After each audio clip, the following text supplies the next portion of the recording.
வணக்கம், welcome to Shanu சமையல். இந்த வீடியோவில் ரொம்ப ஈஸியான ரொம்ப சூப்பரான புதினா சட்னி எப்படி பண்ணுறதுன்னு பார்க்க போகிறோம். இது இட்லி தோசையோடு வச்சு சாப்பிட்றதுக்கு ரொம்ப நல்லாயிருக்கும்.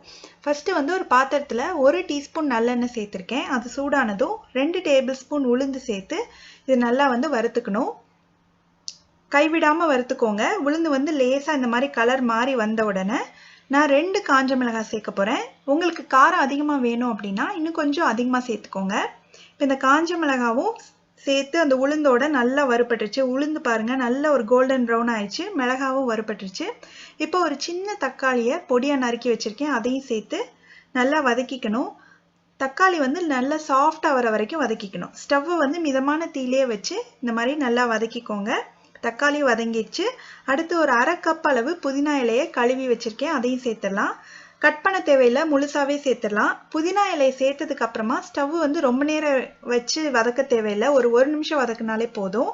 இப்போ கடைசியாக கொஞ்சமாக மட்டும் புளி, தக்காளிலையும் புளிப்பு இருக்கும், அதனால புளி கொஞ்சமாக சேர்த்து லேசாக பெரட்டி விட்டுட்டு ஸ்டவ் ஆஃப் பண்ணிடுங்க.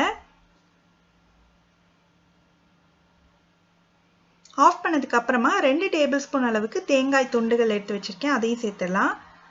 அந்த சூட்லேயே தேங்காய் லேசாக வதங்கினா போதும், ரொம்ப வதங்கணும்னு அவசியம் இல்லை. இப்போ இது நல்லா ஆற விட்டுறலாம். நல்லா ஆறினதுக்கு அப்புறமா இந்த மாதிரி ஒரு மிக்சி ஜாரில் மாற்றி எடுத்து வச்சிருக்கேன். இப்போ அரைக்கிறதுக்கு முன்னாடி இதுக்கு தேவையான அளவு உப்பு சேர்த்து, தேவைப்பட்டால் கொஞ்சமாக தண்ணி சேர்த்து இது நல்லா அரைச்சிக்கலாம். அரைச்சி எடுத்துகிட்டு வந்துடுறேன். பார்த்தீங்கன்னா நான் கொஞ்சம் தண்ணி சேர்த்து அப்படி பேஸ்ட் மாதிரி இல்லாமல் லைட்டாக கொரன்னு அரைச்சோம்னா ரொம்ப நல்லாயிருக்கும் இந்த சட்னி. இப்போ இதை வேற ஒரு பவுலுக்கு மாற்றிக்கலாம்.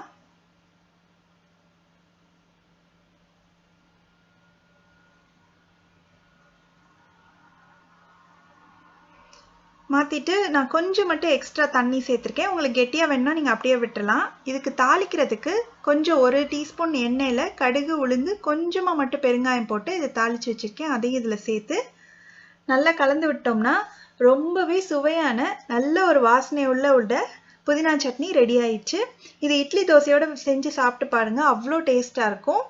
இந்த ரெசிபியை கண்டிப்பாக ட்ரை பண்ணி பார்த்துட்டு எப்படி வந்ததுன்ற கமெண்ட்ஸை எனக்கு சொல்லுங்கள். இதே மாதிரி நிறைய வீடியோஸ் பார்க்கணுன்னா இந்த சேனலுக்கு சப்ஸ்கிரைப் பண்ணுங்கள். ஷானு சமையல், எளிய முறையில் இனிய சுவையில். நன்றி.